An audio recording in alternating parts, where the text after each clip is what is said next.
बिस्मिल्लाहिर्रहमानिर्रहीम, अस्सलाम वालेकुम। वेलकम टू माय चैनल दावत इस्लाम। मैं हूं आपका दोस्त शफकत अली ऑफिशियल। उम्मीद करता हूं कि आप सब लोग ईमान के आला दर्जे पे होंगे। सूरतुल अल तौबा की आयत नंबर 41 का तर्जुमा, निकलो खा हल्के हो या बोझल और जहाद करो अल्लाह की राह में अपने मालों और अपनी जानों के साथ, ये तुम्हारे लिए बेहतर है अगर तुम जानो। सूरतुल अल तौबा हाशिया नंबर 43।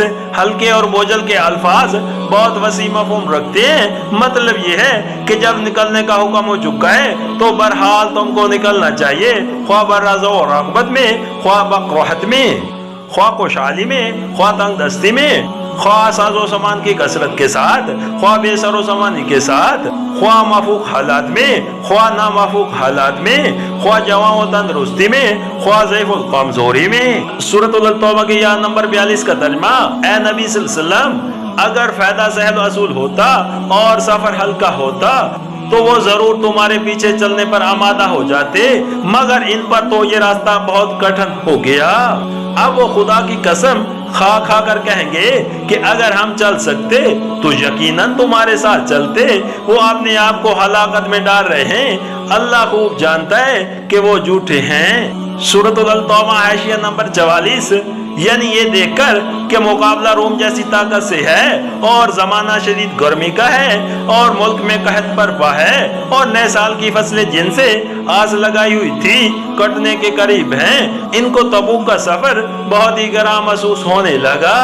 सूरतुल तौबा की आयत नंबर 43 का तर्जुमा, ए नबी सल्लल्लाहु अलैहि वसल्लम, अल्लाह तुम्हें माफ करे, तुमने क्यों इन्हें रुखसत दे दी? तुम्हें चाहिए था कि खुद रुखसत ना देते ताकि तुम पर खुल जाता कि कौन लोग सच्चे हैं और झूठों को भी तुम जान लेते। सूरतुल तौबा हाशिया नंबर 45।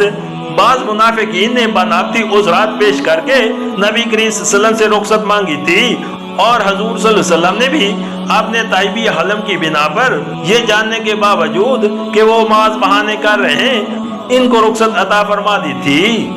उसको अल्लाह ताला ने पसंद नहीं फरमाया और आपको तनबीह की कि ऐसी नरमी मुनासिब नहीं है। रुखसत दे देने की वजह से इन मुनाफिकों को अपने नफाक पर पर्दा डालने का मौका मिल गया।